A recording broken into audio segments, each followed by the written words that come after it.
우리 한번 이렇게 인사하십니다. 주님의 이름으로 사랑하고 축복합니다. 주님의 이름으로 사랑하고 축복합니다. 여러분의 입술의 고백이 그대로 이루어져서 우리와 함께하는 모든 사람들이 예수님 안에서 복받고 행복하게 사는 삶이 이루어지길 간절히 소망합니다. 아멘. 따라갑니다. 우리가 알거니와 하나님을 사랑하는 자, 하나님을 사랑하는 자, 곧 그의 뜻대로 부르심을 입은 자들에게는 곧 그의 뜻대로 부르심을 입은 자들에게는 모든 것이 합력하여 선을 이루느니라. 모든 것이 합력하여 선을 이루느니라. 할렐루야. 아멘.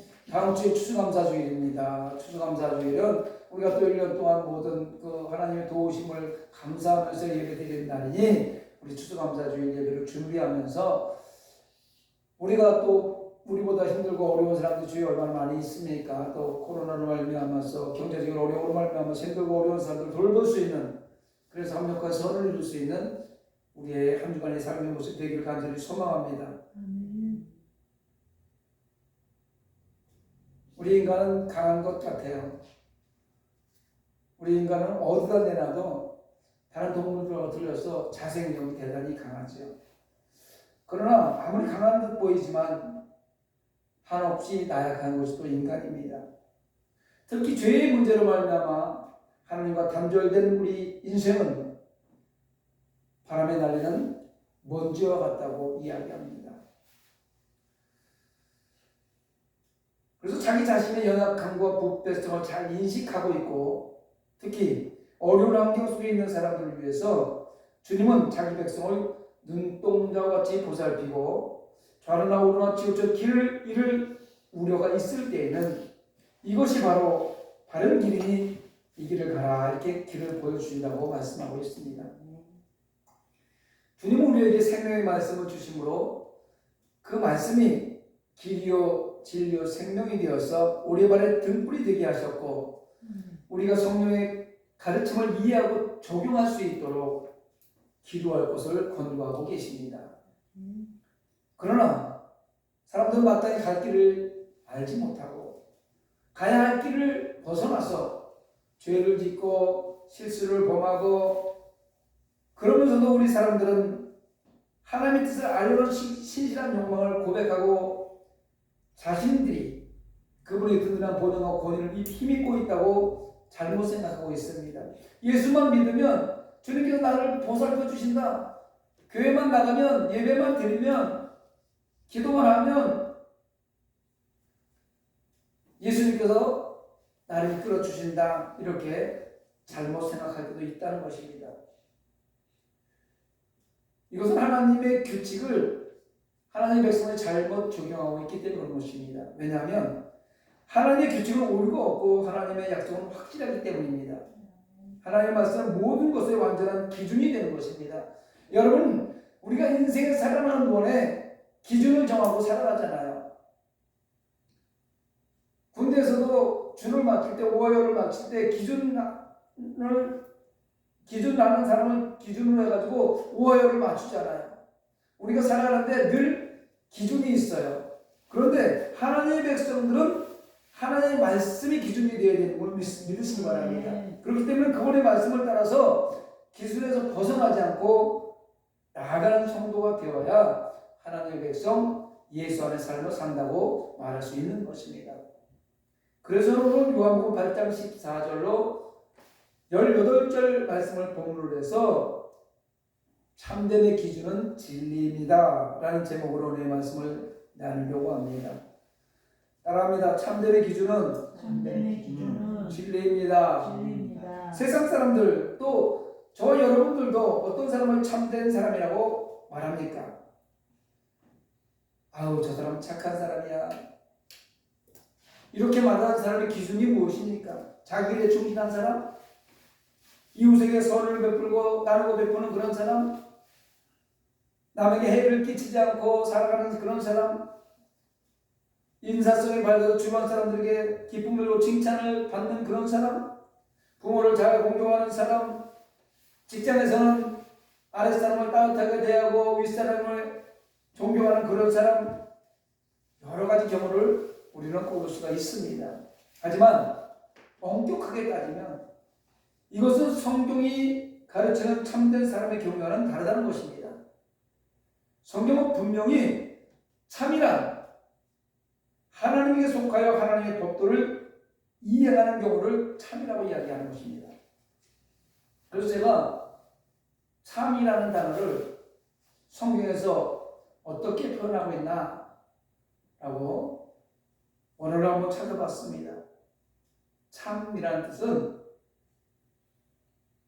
헬라어로 알레세스라고 하는데 숨기지 않음으로 라는 뜻이에요. 숨기지 않는. 우리가 생각하는 그런 숨기지 않는 것보다 전혀 흠없이 아무 점도 없이 숨기지 않는 진실된 참된 이런 뜻을 참이라고 성경은 표현하고 있습니다. 즉 우리 인간이 죄를 회개하고 하나님의 자녀가 되며 하나님의 진리 안에 거하는 자를 참된 자라고 표현할 수 있다는 것입니다. 그리고 이 경우와 무관한 것은 모두 거짓말이에요. 악하고 죄악인 것입니다. 따라서 참이란 진리에 있은 하나님의 기준이에요. 말씀의 기준이에요. 예수님의 기준이라는 것입니다. 다시 한번 쉽게 정리하자면 참이란 예수님 안의 삶은 그것이 참이라는 거예요. 예수님 안에 삶이 참이라는 것입니다. 바꿔 말하면 예수 밖의 삶은 거짓이요 악이요 죄라는 것입니다. 나를 위해서 십자가 지신 예수님을 인정하지 않고 아무리 선을 베풀고 아무리 좋은 일을 많이 하고 악을 범하지 않더라도 거짓이요 죄인 수밖에 없다고 성경은 말합니다. 예수 믿지 않는 사람은 세상에서 아무리 많은 나눔을 하고 아무리 선을 많이 행하고 좋은 일을 아무리 많이 하고 많은 세상 사람들이 보기에 저 사람은 착하다 참되다라고 얘기할지 모르지만 성경이 말하는 참은 아니라는 것입니다. 그렇다면 이제 성경이 가르치는 참이란 무엇인지 또 참 진리에 거하는 성도의 삶이 어떠한지를 몇 가지 살펴보도록 하겠습니다. 첫 번째, 참됨의 기준인 진리로 사는 성도는 정직해야 합니다. 따라합니다. 정직하게 삽시다. 신명기 6장 18절로 19절에 보니까 여호와께서 보시기에 정직하고 선량한 일을 행하라. 그리하면 내가 복을 받고 그 땅에 들어가서 여호와께서 모든 대적을 내 앞에서 쫓아내시겠다고 내 조상들에게 맹세하신 아름다운 땅을 차지하리니 여호와의 말씀과 같으니라. 모세는 출애굽 2세대를 정직하라고 지금 당부를 하는 거예요. 여러분, 신명기는 할아버지의 고백입니다. 신명기를 읽으면서 할아버지가 손자, 손녀들한테 하는 이야기라고 생각하면서 읽으면 아주 이해하기 쉬워요. 출애굽 1세대들이 애굽을 탈출해서 광야 생활하면서 원망하고 불평하면서 욕심 때문에 다 죽지 않습니까? 그리고 출애굽 2세대들이 요단을 건너서 가나안 땅을 들어가 살아야 되는데 이제 모세 할아버지가 남아있는 사람 누구예요? 여호수아 갈렙하고 모세 할아버지밖에 없고 나머지는 다 2세대들인 거예요. 다 손자 손녀들인 거예요. 그래 이 모세 할아버지가 보기에 저 백성들이 요단에 들어가서 또 원망불평하면 광야에서 죽은 저 영혼들처럼 하나님의 주인 땅을 차지하지 못하고 다 죽을 텐데, 그러면서 눈물로 할아버지가 손자 손녀들한테 고백하는 것이 신명기인데, 신명기에서 얘기하는 거예요. 정직하게 살아라. 정직하고 선을 행하고 살면 하나님이 약속한 모든 것을 너희들 주겠다. 지금 이렇게 이야기하고 있는 것입니다. 그래서 참된 진리의 삶을 살아가는 백성들은 정직해야 된다는 것이에요. 인간이 태어나서 가장 먼저 하는 게 무엇인 줄 아세요? 말 배우면서 거짓말입니다. 어린아이들 한번 잘 살펴보세요. 금방 자기가 무엇인가 일을 저질러 놓고 아니라는 거예요. 거짓말부터 하죠. 그럴듯하게 합니다. 거짓말은 인간이 범하기 쉬운 가장 간편한 죄악이에요. 남이 안 봤기 때문에 나 혼자만 알고 있으니까 살짝 거짓말해도 아무도 모르는 거예요. 그래서 그것이 아주 쉬운 거예요. 동시에 이 거짓은 모든 죄악의 출발점이라는 겁니다. 거짓은 인간 세계에 들어온 최초의 죄악이기도 한 것이 거짓말이에요. 아담과 하와의 사건을 통해서 한번 보시기 바랍니다. 아담과 하와를 유혹할 때 거짓말을 상해서 범죄에 빠지도록 하였습니다. 선악과를 먹으면 하나님처럼 된다고. 거짓으로 우리 인간을 꼬시는 그 모습. 여러분, 그러므로 참 진리 가운데 거하는 성도는 반드시 모든 죄악의 그런 거짓을 경계해야 됩니다. 아니, 홀이라도 남김없이 버려야 돼요. 거짓말은 홀이라도 남김없이 버려야 되는 줄 믿으시기 바랍니다. 거짓은 연속성이 있어요. 한번 거짓말하면 재미있어요. 거짓말에 속을 넘어가잖아요. 얼마나 재미있는지 몰라요. 그래서 거짓을 제고처럼 얘기한다고 얘기하는 거예요. 양치기 소년에 대해서 우리 너무나 잘 알지 않습니까? 늑대가 나타났어요. 사람들이 막 하던 일 멈추고 뛰어와 봅니다. 거짓말이다. 두 번, 세 번 하다 보니 나중에는 이 거짓말을 넘으면 죽게 되는 거예요. 여기서 우리는 교훈을 얻어야 되는 줄 믿으시기 바랍니다. 거짓말하면 결국 죽는 겁니다. 성도가 정직하게 살아가기 위해서는 먼저는 나 자신을 속이며 자기 양심을 속이는 거짓 행위를 삼가야 됩니다. 자신을 속이고 자기가 정직하지 않은 자가 이웃에게 정직할 수가 없기 때문에 그렇습니다. 그래서 양심을 속이지 말라는 거예요. 그런데 제일 어려운 게 나 자신을 속이지 않는 일이 제일 어려운 거예요. 나도 나 자신을 속일 때가 얼마나 많이 있는지 그럴듯하게 속이잖아요. 눈동자도 하나 변하지 않습니다. 포커페이스 유지하면서 그럴듯하게 거짓말합니다. 아니라는 거죠. 어떻게 내 속을 알아? 10개 물기를 속을 아는데 한 개 사람 속을 모르는데. 인간의 양심은요, 하나님의 음성을 들을 수 있는 마음의 유일한 기관이 양심입니다. 양심의 가치를 받을 줄도 모르고 양심의 소리를 듣지도 못하는 사람은 결국 하나님의 참 음성을 듣지 못하는 거짓된 길로 나아갈 수밖에 없다는 것입니다. 예배는 드리고 교회는 다니고 직분은 가질 수 있을지 모르지만 양심이 바르지 못하면 가짜라는 것이죠.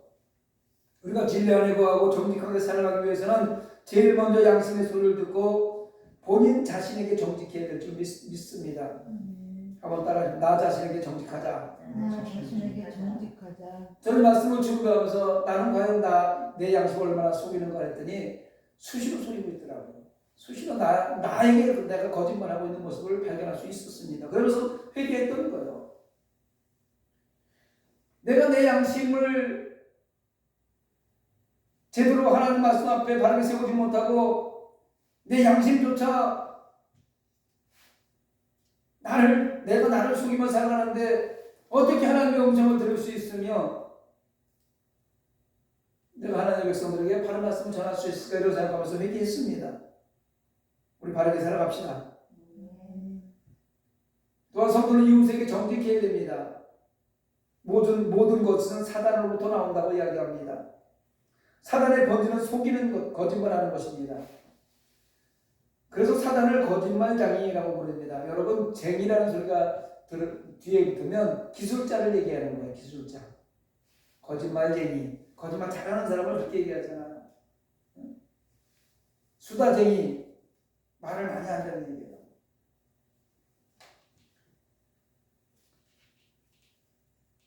세상에서 쟁이라는 소리를 들을 때 좋은 방편에서 쟁이라는 소리를 들어야죠. 전도쟁이 얼마나 좋은 소리예요. 예배쟁이 예배만 사모한다는 얘기 아닙니까? 거짓말장이라는 소리에서 벗어나기 바랍니다. 그러면 하나님의 참된 진리 가운데 거하는 성도는 결코 남에게 거짓말해서는 안 된다는 것이죠. 거짓은 사단에 속한 것이므로 성도는 정직해야 하고 정직하게 살아가야 하는 이유가 바로 사단에 속한 것이 거짓이기 때문에 정직하게 살아야 된다는 거예요. 누구든지 하나님의 참된 진리 안에 살아간다고 자부하면서도 그의 생활이 거짓투성이라면 이는 틀림없이 하나님의 진리와는 무관한 사람, 그냥 성전들만 받고 자기의 유익에 의해서 왔다 갔다 하는 그런 사람인 줄 믿으시기 바랍니다. 요한복음 8장 44절에 보니까 너희는 너희 아비 마귀에서 났으니 너희 아비의 욕심대로 너희도 행하고자 하느니라. 그런 처음부터 살인한 자요 진리가 그 속에 없으므로 진리에 서지 못하고 거짓을 말할 때마다 제 것을만 말하니 이는 그가 거짓말쟁이요 거짓의 아비가 되었습니다. 사도 요한은 거짓말하는 자를 가르쳐 사단의 아들이라고 지금 말하고 있는 거예요. 거짓말하면서 그럴듯하게 거짓말을 진짜처럼 얘기한다는 거죠. 속을 때가 얼마나 많이 있는지 몰라요. 그래서 거짓말 잘하는 사람이 세상에서는 잘 살아요. 사기 잘 치는 사람이 세상에서는 부유하게 살 수 있습니다.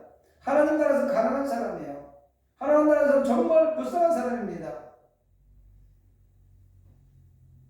거짓말할 때 우리는 가슴이 콩닥콩닥 뛰고, 거짓말할 때 양심의 가책을 느껴서 얼굴이 붉어지고, 이런 것이 정상이 되어야 되는 거예요. 거짓된 일을 멈추고, 거짓된 말을 멈추고, 진실만 고백하는 일주일이 되어서 정직한 삶으로 예수님을 믿는 우리가 진리에 속한 사람이라는 것을 증명하며 살아가시기를 부탁드리겠습니다.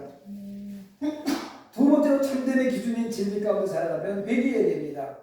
따라합니다. 회개합시다.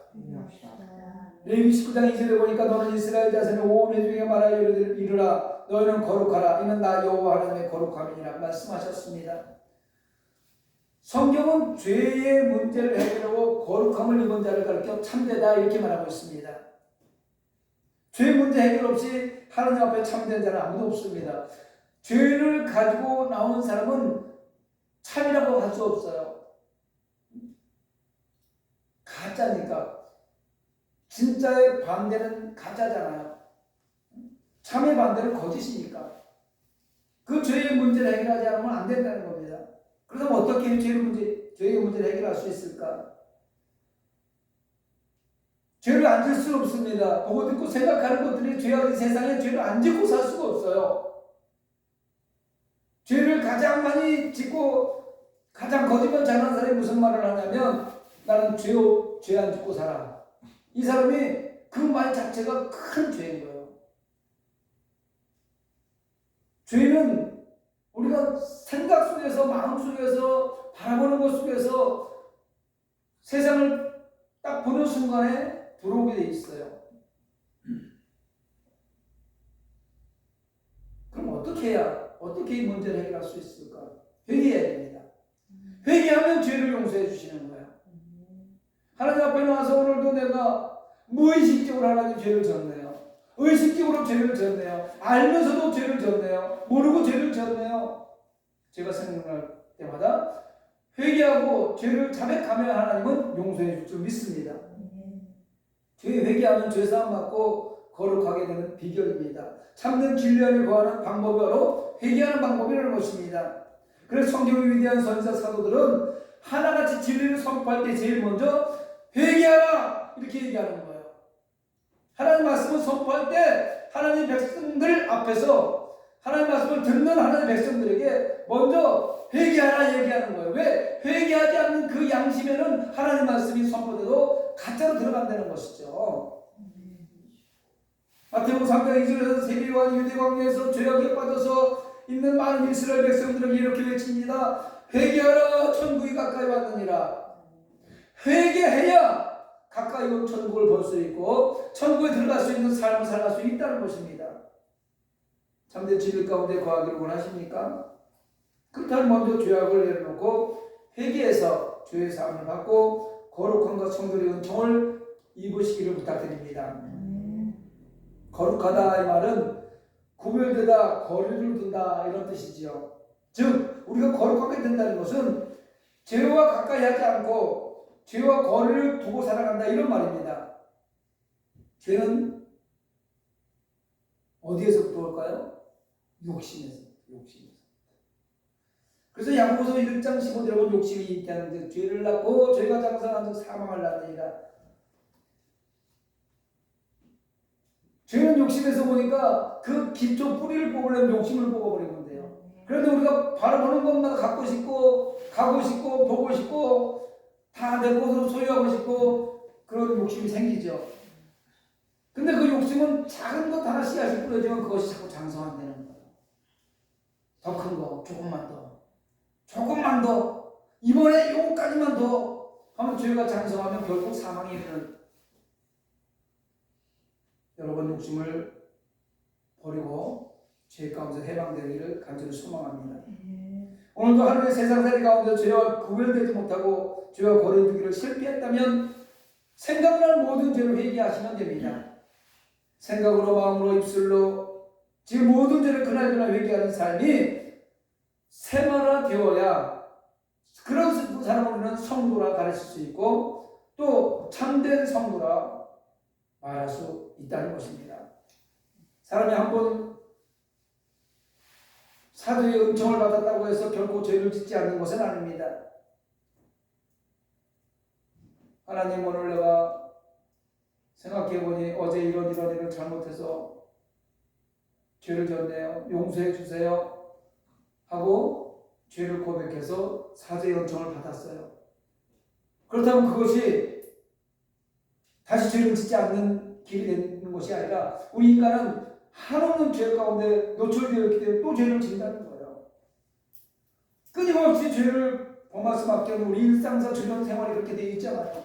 실수를 유발하는 요소들이 우리 죄에 깔려 있어요. 죄를 지을 수밖에 없는 요소들이 우리의 삶의 일상생활에 깔려 있다는 거예요. 그래서 우리가 기도할 때마다 뭐라고 그래요? 보고 듣고 생각하는 것들이 죄라는 거라니까.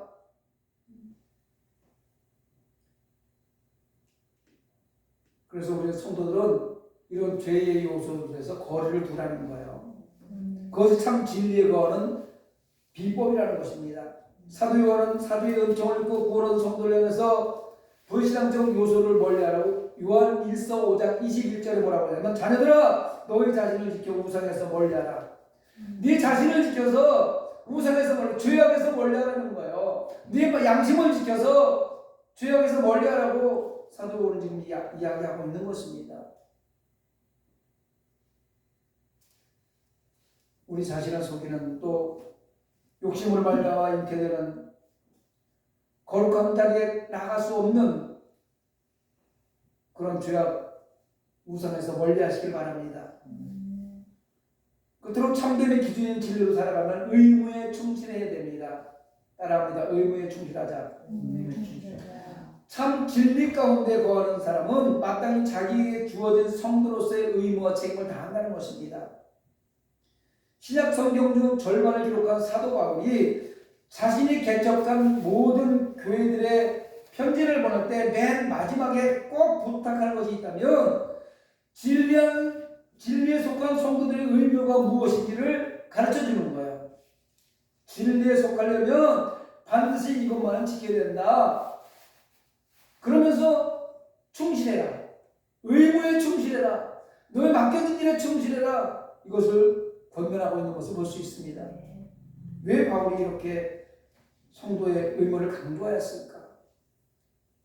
교회들마다 마지막에 꼭 강조하는 것이 너희들 맡겨진 일을 충실히 진행해야 돼. 그 맡겨진 일을 충실하지 않고 벗어나면 죄악의 길이야 라고 당부를 했을까? 그것은 세상 나라의 백성이 국가로부터 부여받은 의무에 맞는 충실해야 하듯이 하나님 나라에 속한 성도 역시 하나님 나라의 법도가 규정한 성도로서의 의무에 충실해야 되기 때문이라는 것입니다. 그럴 때 반드시 성도는 하나님 앞에서 참된 자, 진실된 자라 불림을 받게 될 것이고 착하고 충성된 종이라 불림을 받을 수가 있다는 것입니다. 뭘 다하면?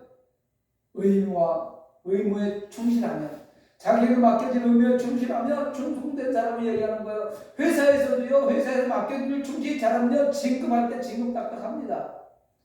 맡겨진 일을 잘 수행하고 진실되게 그 맡겨진 일을 최선을 다하는 모습을 보이고 그런 사람은 반드시 성과를 거두기 때문에 회사에서도 진급하는 거예요. 하나님 나라에도 마찬가지입니다. 하나님 나라를 위하여 정말로 내게 맡겨진 일이 무엇인지를 깨닫고 그 의무에 충실한 사람은 착하고 충성된 종아 이렇게 불림을 받는다는 것입니다.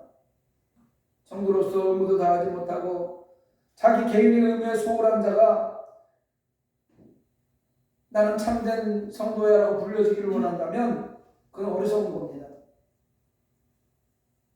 자기 일을 최선을 다하지 않고 자기의 맡겨진 일을 최선을 다하지 않고 내 의무를 다했다고 하는 것은 어리석다는 그런 얘기하고 똑같은 것입니다. 또한 성도는 자기가 속한 국가와 국민으로서 의무에 충실해야 됩니다. 그래서 사도 바울은 성도를 가르쳐서 뭐라 그러냐면 이중국적자라고 하는 거예요. 이중국적자. 영적으로는 어디 속했어요? 하늘나라에 속했습니다. 영적으로는 하늘나라에 속한 시민이고 육적으로는 세상 나라에 속한 백성이기 때문입니다. 여러분은 어디에 속했습니까? 육적으로? 대한민국에 속한 대한민국 국민이라는 것입니다. 하늘나라 백성이면서 우리는 대한민국 국민이에요.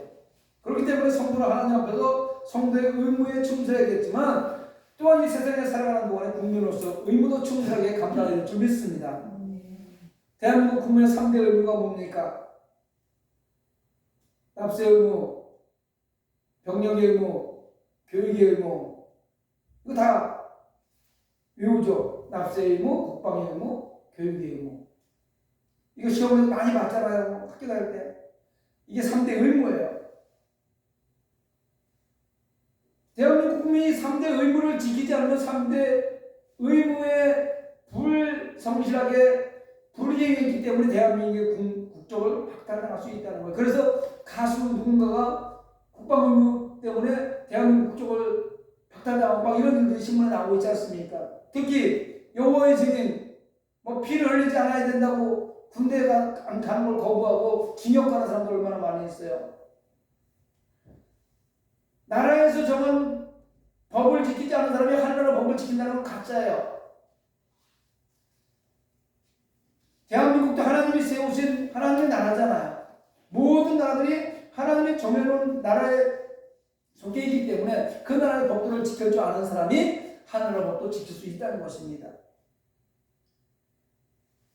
예수님이 뭐라고 그랬어요? 가이사의 것은 가이사에게, 하나님의 것을 하나님에게 드릴 줄 알고 가이사의 것은 가이사에게 드려. 세금을 내야 됩니까 말아야 됩니까 물어보니까, 야, 하나님 나라의 걸 하나님의 나라에 드리고 세금은 당연히 납세의 의무가 있으니까 세금 내야지, 이렇게 얘기하시는 거예요. 예수 믿는 하나님의 백성들이 오류를 범한다면 나는 죽으면 천국 갈 거니까 세상 법 안 지켜도 오직 하나님 나라 법만 지키면 돼. 하나님과 세상 관계가 끊어진 사람은 하나님께서 하나님 관계가 올바르다고 말하지 않는다는 거예요. 가짜라고 얘기하는 거예요. 이웃과 화평하지 못한 사람이 하나님과 화평할 수 없다는 것입니다.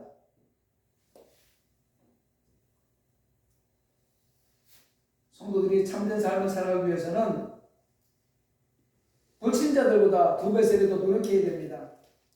최선을 다하지 않으면 불신자들보다도 못해요.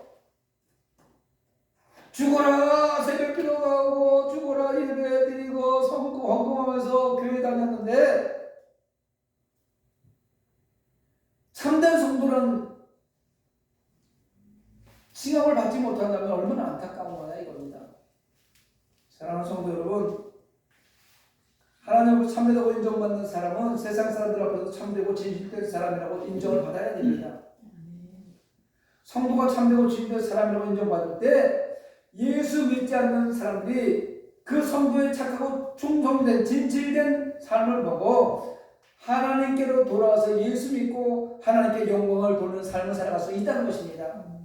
우리가 참되고 진실한 모습을 보여야, 아니 그렇게 살아가야 그런 삶이 우리 예배자의 삶이 우리의 삶의 모든 기준이 되어야 그 모습을 보고 예수 믿지 않는 세상 사람들이 야 예수 믿으니까 뭐가 다르다, 뭐가 다르다, 진실하네, 저 사람은 거래하고 속지 않아, 저 사람은 거래해야 되겠어,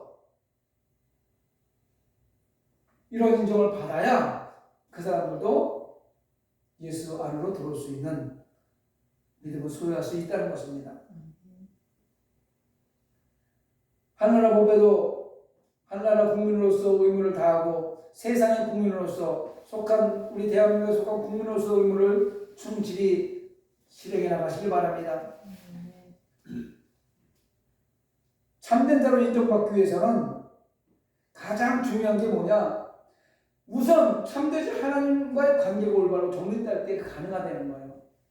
하나님이 무엇라 말씀하시는지 그 말씀에 귀 기울이고 하나님의 말씀에 1.1억도 변함없던 것을 믿고 따르면서 하나님이 참이시니 그 참된 하나님의 기준에 합격해야지. 그리고 내 삶의 모습을 그 안으로 집어넣을 때, 예수 안의 삶으로 들어갈 때 너는 참되구나 라고 인정받을 수 있다는 것입니다. 이 출발점이 잘못되면 아무리 행위가 선해도 결국 하나님께 참되다고 인정받을 수 없습니다. 출발점이 뭐예요? 예수 안의 삶을 살아가는 거예요. 나의 십자가 지신 예수님을 믿고 인정하고 환영하고 의지하고 모셔도 따라가는 거예요. 그리고 어떤 죄악이 생각날 때도 회개하는 거예요. 거룩함으로 구별받는 겁니다. 착하고 선한 삶을 사는 것도 중요하지만 가장 중요한 것은 먼저 하나님과 나와의 관계, 그것이 바르게 정립되어야 참되다라고 그런 말을 좀 믿습니다. 한번 살펴보시면서 참되는 기준이 진리 가운데서 과연 하나님과 나와의 관계가 정립되었는지 살펴보면서